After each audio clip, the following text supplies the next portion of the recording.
So by the end of this, you will know about the foods that support root chakra, strength and healing. They don't actually recommend going totally vegan.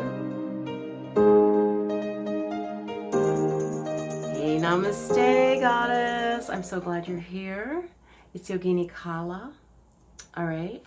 And we are here for meditation and spirituality to thrive and flourish past 45. Our topic is picking up on my 21, I kept saying 21, but it's really 20 ways to ground, heal, and unblock the root chakra. Let's talk about that. First of all, you want to eat healthy. Food is super important because the root chakra is about the body, and it's about the health of the body in great part, and it's about diet is so key. It's crucial. I really, really believe that. And I believe also that if you improve your diet, you will actually find you're able to earn more money, you feel better, you're healthier, and it'll pay itself back in the end. So do the best that you can. Healthy food, high vibration food. So the best quality, organic if at all possible. Sometimes even better is just getting locally grown food, you guys, that may not be labeled organic, okay? I found out about this years ago from someone who could prune and work with trees.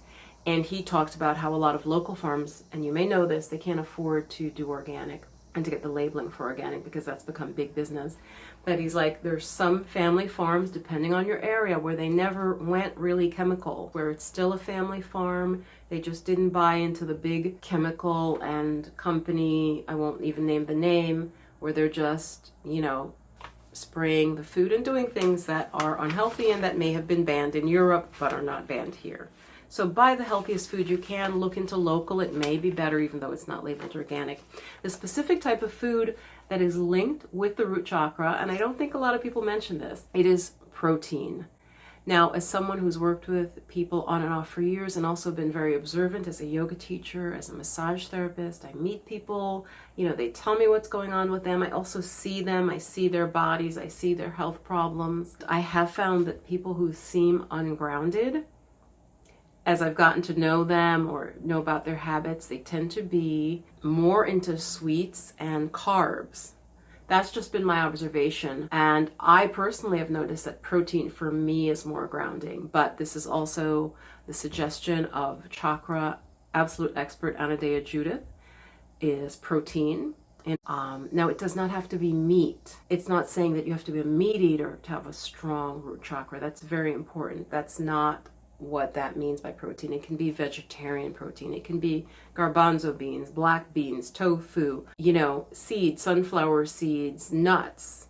There's protein in a lot. People talk about protein in kale. Now, I don't think it's particularly high in kale when I think of a protein food, but peanuts, if you're not allergic, high quality protein, and then the quality of your food. In terms of the quality of your food, there's a lot you can investigate. There's so many different diets, and I do believe that with the different body types, I follow Ayurveda. I feel that is a very good wisdom tradition, and it meshes very much with the traditional Chinese medicine tradition. They don't actually recommend going totally vegan. Both traditions don't recommend totally vegan. But investigate and look into diets yourself. But you want high quality, local if possible, unprocessed food. Okay, as somebody raised poor, basically working class, like I said, in terms of the money issue of quality food, there definitely are issues there, but you got to deal with what you got to deal with. So I would even recommend, look into there are people who are farming, starting community gardens. Growing food does take energy, but this is what it does. If you can get even a little plot, it gives you physical exercise, and even in growing the food, the exercise, the bending, the stretching that you're going to get is going to help build up your fitness, the squatting.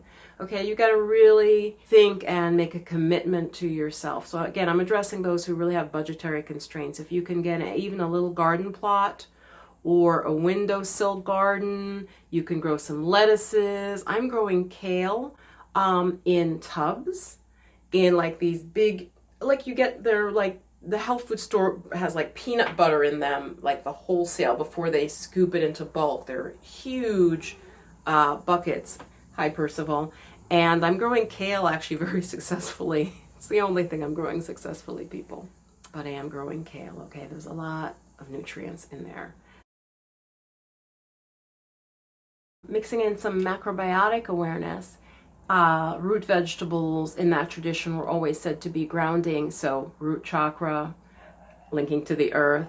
So, rutabagas, potatoes, things that grow in the ground, on the ground, low to the ground, right?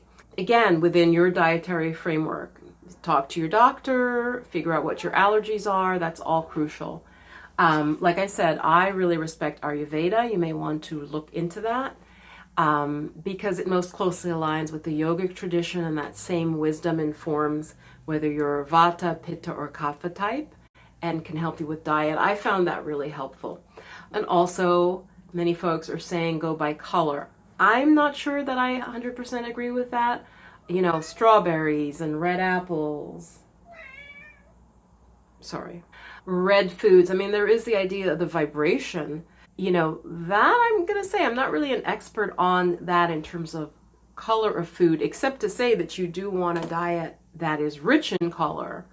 If you feel drawn to red color foods for the root chakra, then go ahead. They're healthy. Go ahead and take them in.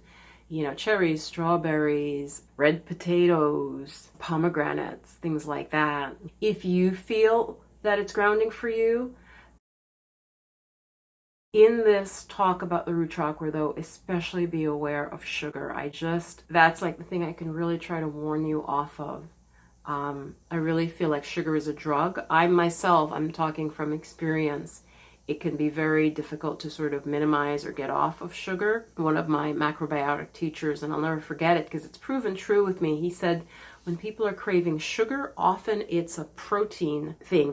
Their body's still craving more protein. The sugar, of course, it's a quick high, right? That's why we give kids, and that's why kids love candy, and watch what happens when you give kids, candy and cupcakes. Just if you're really attentive and not even that attentive, you notice what happens when kids get a big amount of sugar in them. I mean, you can see it. So if you really want to ground and heal your root chakra, I would say watch your diet through the best quality that you can, that is appropriate for you, whether you are going to be vegan or vegetarian. As I said, in the tradition that aligns with the chakras, they do not recommend being vegan. They feel that dairy food from a cow that is raised kindly and with compassion and not factory farmed, that's a very healthy and building of dairy products like ghee and milk from a cow raised in these ideal conditions. Of course, we don't have those conditions now. I'm just letting you know. I'm just letting you know what would be ideal. Hope this is helpful. Share your comments and your experience below. Have you, seen a difference when you include certain foods in your diet? Just share whatever you'd like to. Namaste, stay blessed. Bye-bye. And remember, savor life, goddess. Bye-bye.